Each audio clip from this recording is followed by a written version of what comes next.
Hi everybody, I'm doing a session for Lush. So we are going to continue where we left off in our last session, and I'm going to put a link in the description. It's super worth checking out. We are doing a Facing Demons Part 2. Lush, thank you so much for another opportunity to connect with you. Thank you for sharing. This really goes to show how we can impact each other's lives. We're going to learn so much today. Okay.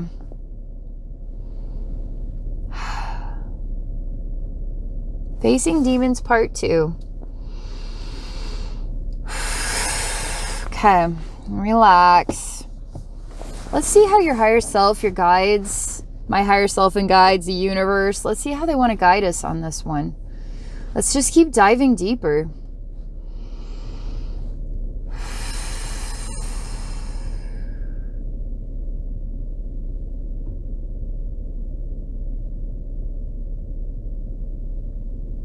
All right,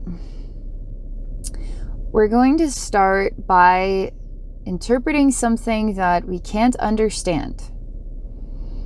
So the scene is this. There's a beautiful woman, and I can only see just a portion of her face. The rest of her body, it's almost like it's covered in diamonds and sparkling, and she's on her knees just looking up at us right now. And it's just a basic grassy space with some trees.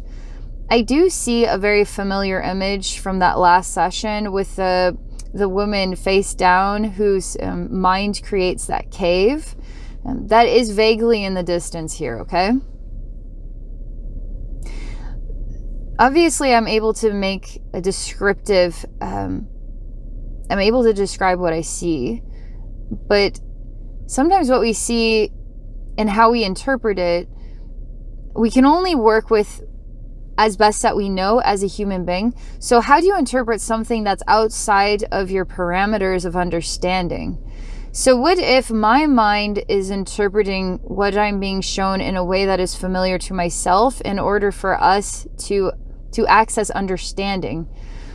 But what if this is far more complicated than I could ever interpret, okay? They're wanting us to start here. This is all about you, Lush, okay?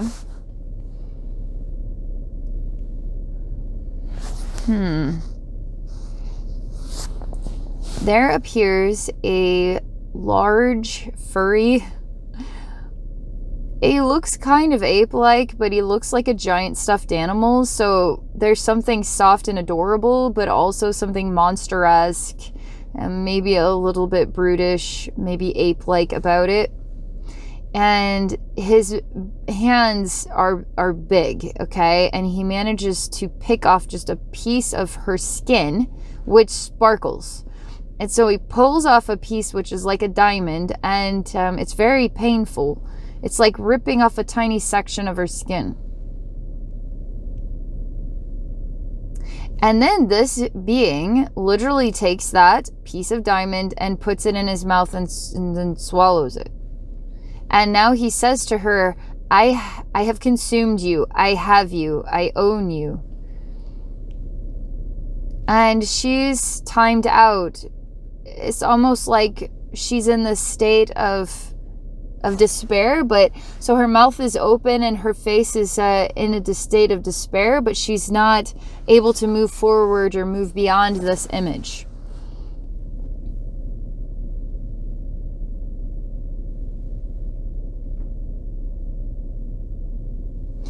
And I start to feel myself going back to what is like preschool. And I see kids that are coloring at a table, and one kid just takes a crayon right out of another kid's hand and says, I have your crayon. I have your crayon, you know? And then this inspires this little girl actually to stand up and get pissed. It says, give me my crayon back. And the little boy says, no, it's my crayon. And then we have this interaction, okay? Whose crayon is it? I'm expecting to hear the teacher being called over here.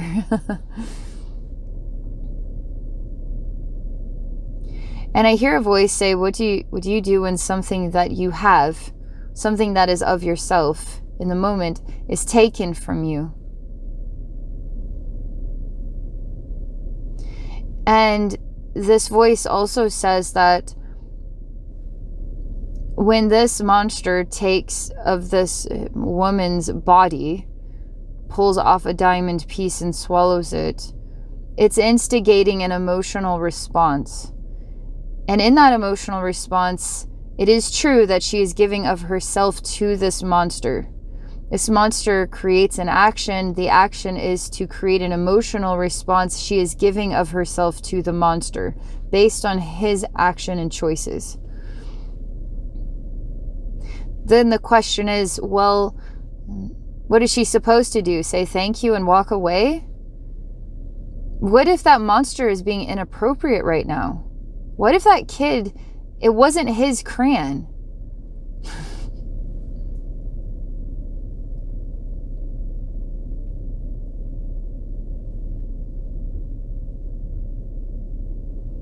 They're talking to me.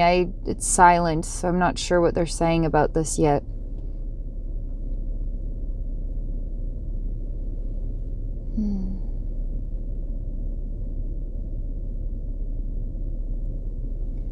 Okay.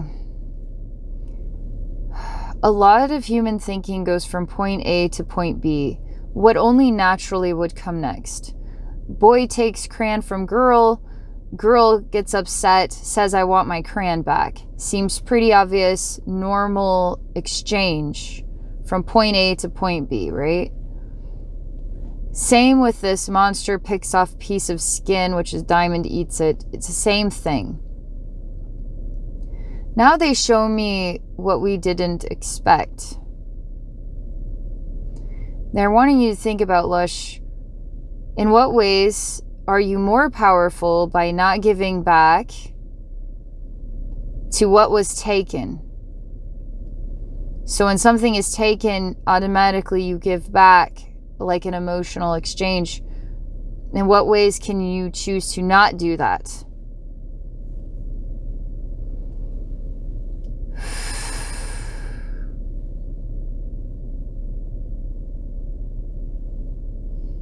So we're going to put you in the scene now. And we're going to start as the female. That hurt too, by the way. But you're going to be her. And you're going to look at this monster. And you're going to do this differently.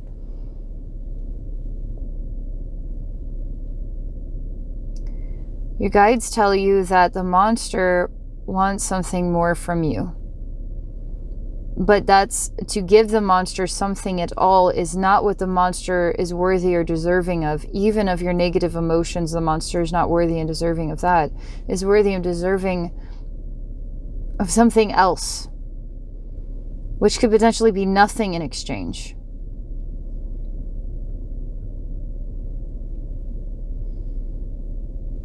The first thing you do, you stand up and you look at what was taken and your arm is bleeding and it hurts. And you cry. You don't get angry at the monster though. You just focus your energy on yourself and assessing the damage. You don't say any words to the monster even though you want to say, why did you do that? You don't say it. You say, I'm not whole. What do I do now? And I will never be the same. And I'll never forget that. And I can't just regrow the skin or put a diamond there. It doesn't work that way. I am forever damaged.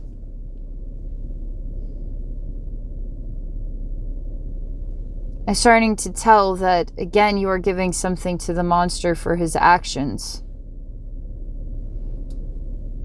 We're going to see you as this girl, okay, with the crayon. This is a lot easier because she says to him immediately, oh, I really enjoyed using that green crayon. I hope you can enjoy it as much as I did. And something changes in this exchange.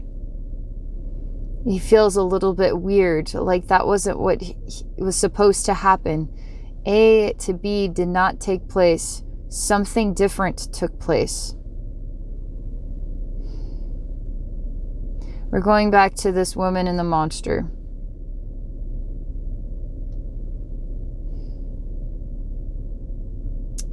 she's starting to understand from the other example that sometimes it is felt when someone takes something from you and it hurts you.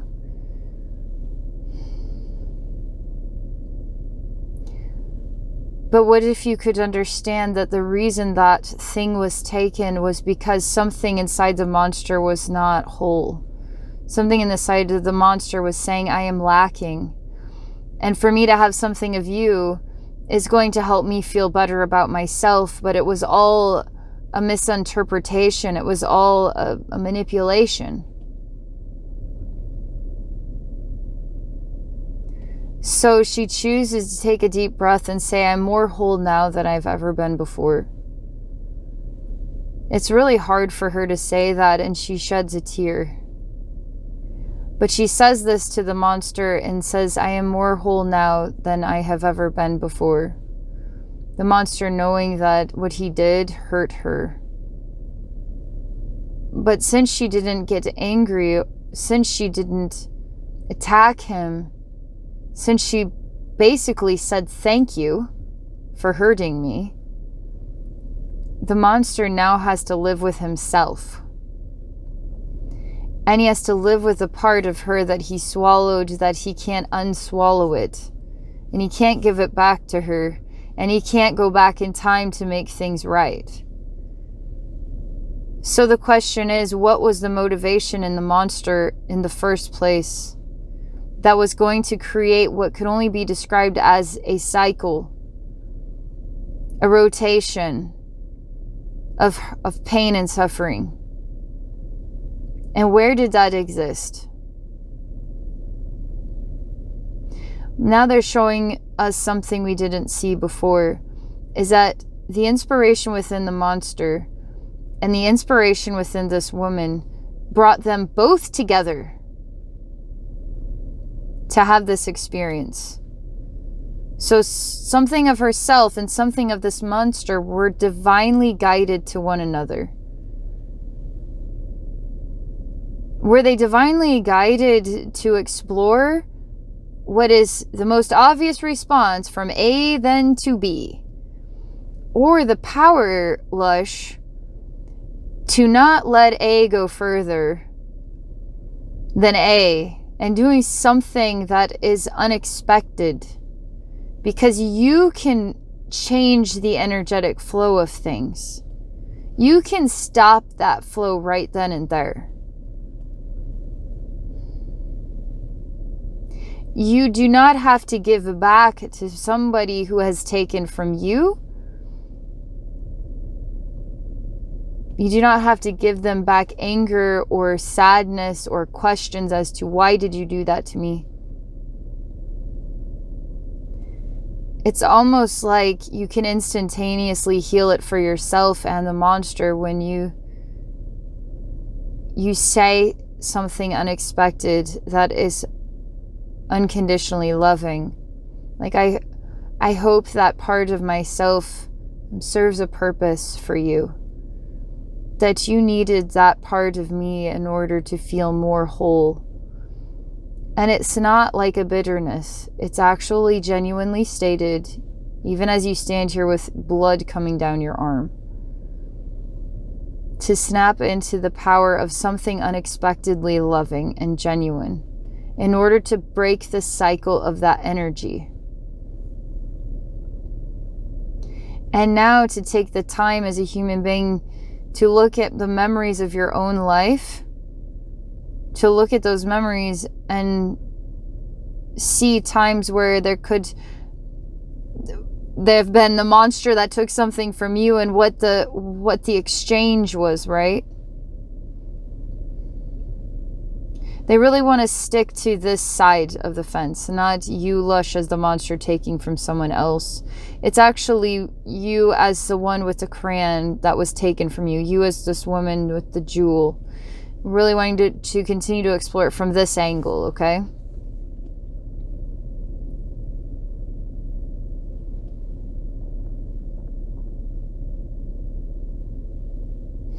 You're really working hard on this.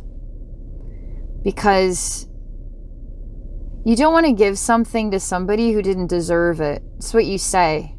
That monster didn't deserve it. How dare that monster? How dare that monster take something precious of my own body and then eat it in front of me?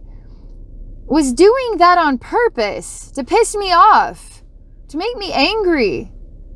That monster deserves to be punched, deserves to be beaten, deserves to know what it feels like. I should rip some of its fur off and swallow it down so it can see why you don't do that. So you're venting now, you're fuming now, because you're exploring what is right and what is wrong in people's actions. But your guides are saying that as a human being, it goes back to the beginning, naturally A flows into B. So unnaturally, A flows into A. You can stop that right then and there by not giving in to whatever the initial combustion or initial inspiration was. You can be a beacon of change. And to become aware of this will change your life. They even want you to step into a memory, a very specific memory, where you had to face a monster take something from you. It could be picking at your emotions or picking at your thoughts or your opinions on things, picking at the way that you got your school homework done, or the way that you dressed, or the way that you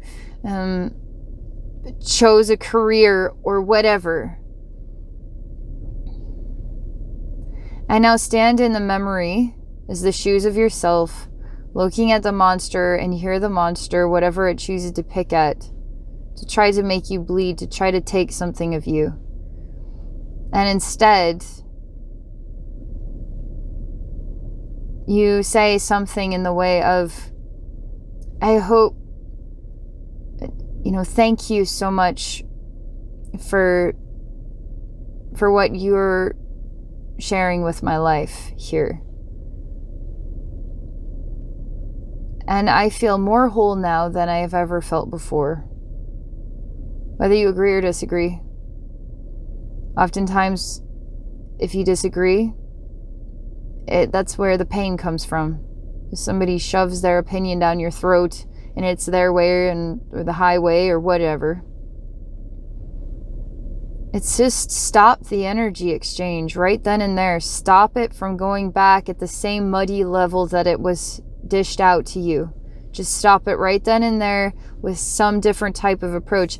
It really simplifies it down when we go back to preschool and we see the crayon example, and now we give this a try with other more complex adult situations.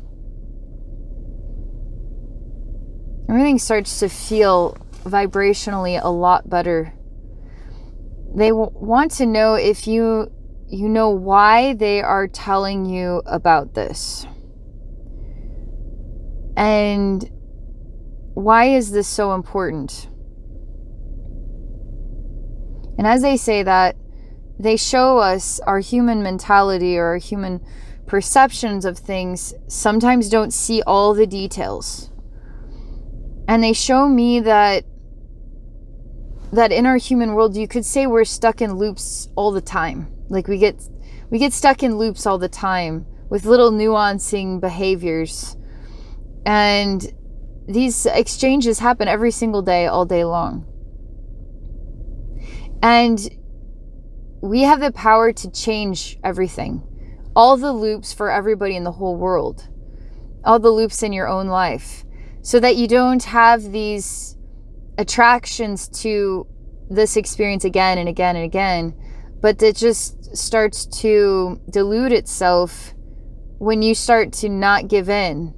When you don't give in, when you don't let things go past point A, then you actually attract new circulations, new exchanges. Exchanges where it's love and love and love and love and love and love and love and love, as though A Point A is always just the exchange of love and love. Equal exchanges of love and love.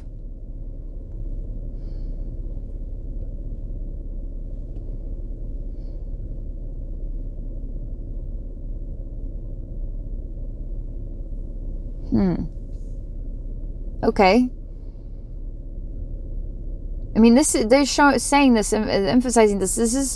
This awareness and trying this will change your life, is already starting to change the world through you and your actions.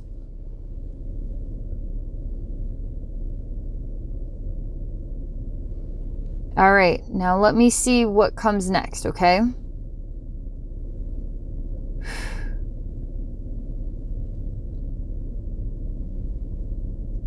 Now we're talking about external exchanges, right? We're shifting it to internal exchanges. Your A and B moments inside yourself with yourself, okay?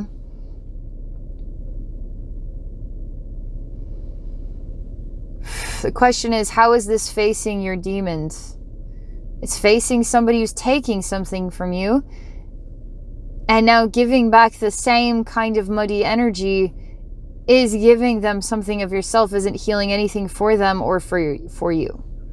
So that there is, it's out of balance energy. It's demonic. Because it's about harm and pain and suffering, right?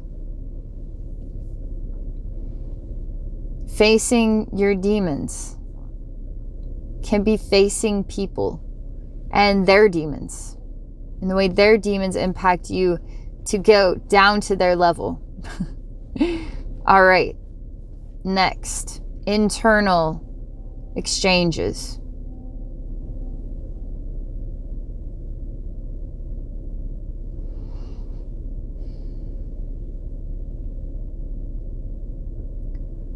Oh man, this is really reminding me of the last session as well. It's almost like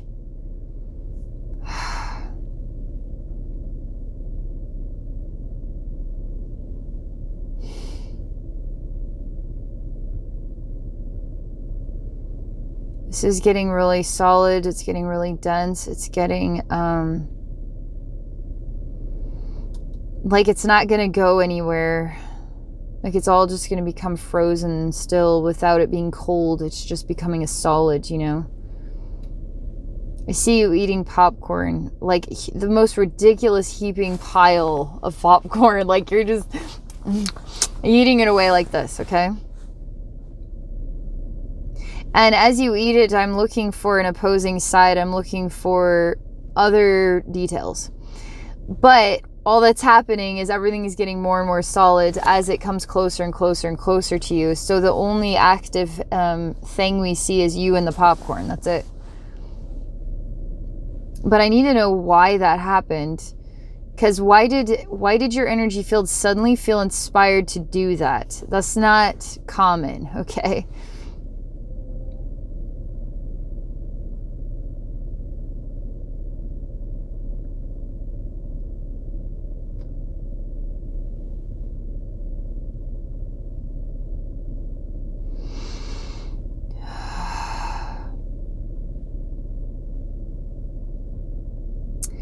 So I'm going to start by looking from the outside in, okay?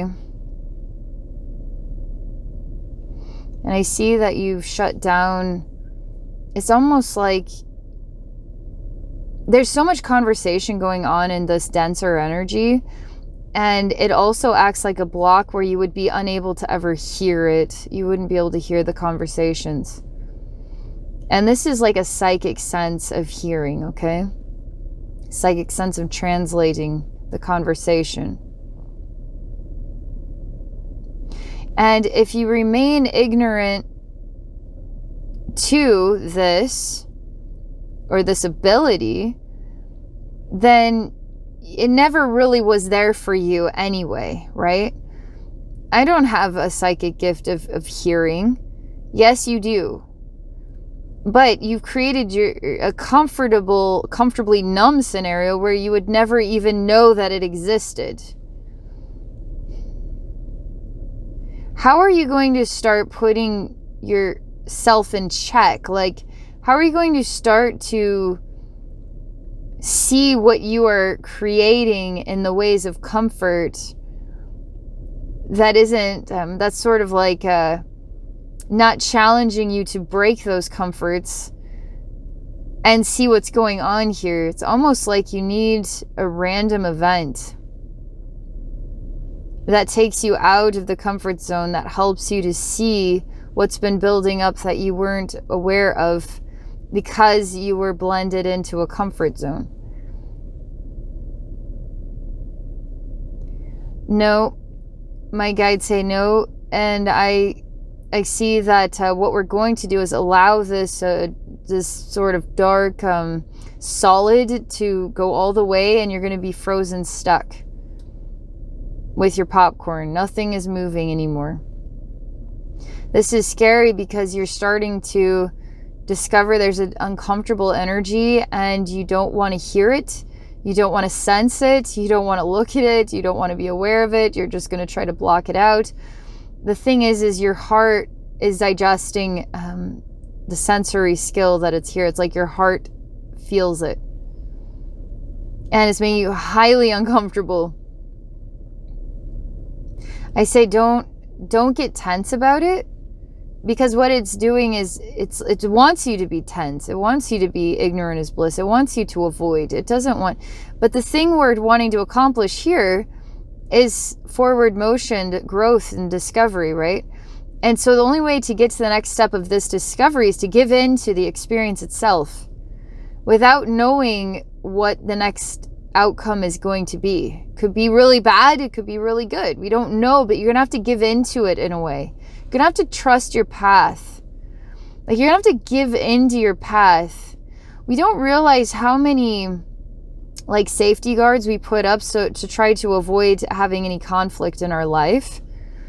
So that means you're not trusting in your path. You're not letting your path just develop. You're creating a safe path, and a safe path with only a few branches on that tree, versus letting it all be exposed, and it's exposed in every infinite direction, you know?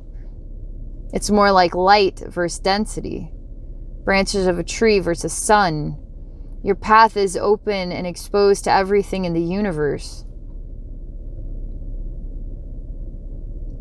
Versus, I only want to expose my path to some things that I can interpret in my human mind that makes sense.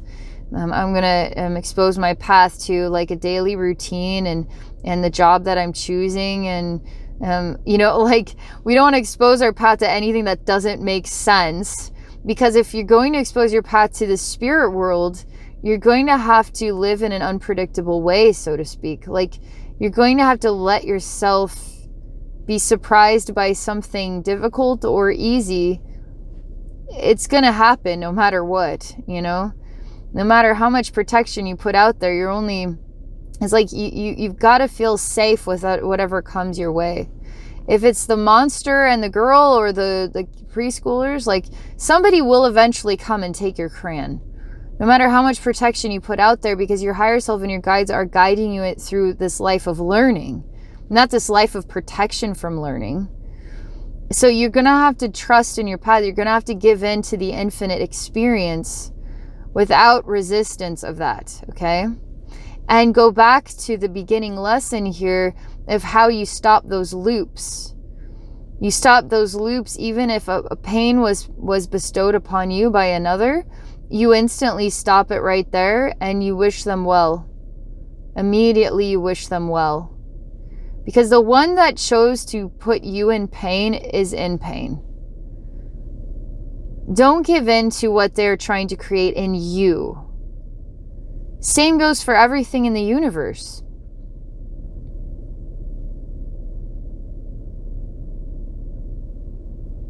So I tell you to relax and let this disgusting, disturbing, scary energy into your heart. Because the only way you're ever going to be able to learn something, otherwise you're going to live in hiding for the rest of your life. Like, eventually, if you really want to open up psychically, you're going to have to feel safe exposing yourself to anything that's out there and be surprised by how it's not as scary as you think, you know? Even scary stuff, it's just like this equation we've been exploring.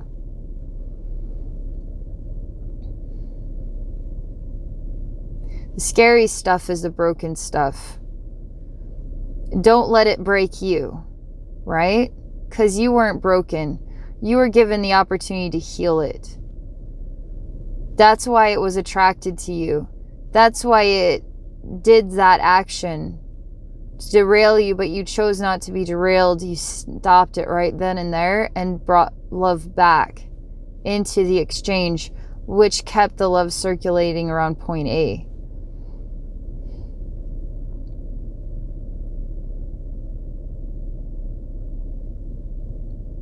You're feeling a little bit more comfortable, and you're still stuck in midair with your popcorn, and everything is tight and snug around you, like it's become a solid, and you're in sort of absorbed into a dark energy.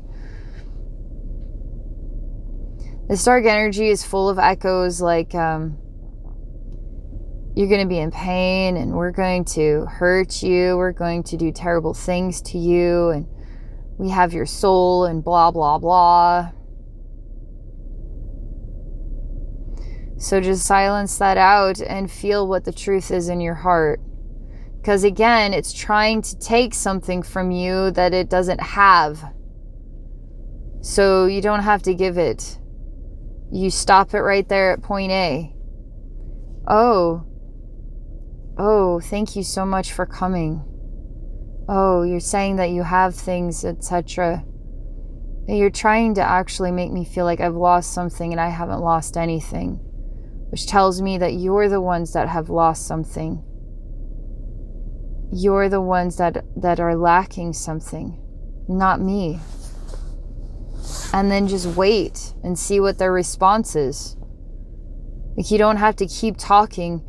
You can just say it's a simple statement and then just stop and see what they say. This one comes out and creates a sensation for you to feel, and it's got like a sharp object and starts to cut you down the side of your torso, okay? And you actually felt that. And it felt like a sharp electrical pain. And it was kind of vague, but it was there and it was felt, almost like a weird itch. And it was like really fast too. And that is also to threaten you. It's just like the monster that picked a diamond piece off of the girl. Actually did hurt her. So this being is now trying to hurt you in order to create the point A into the point B. Take something from a loving person to bring them to the same point that you're at. Point B. But you stay at point A. And you either give it the opportunity to come to point A where you are, or it disappears and it needs to find somebody else. Or it finds something inside of itself because you showed it the way back to love and light.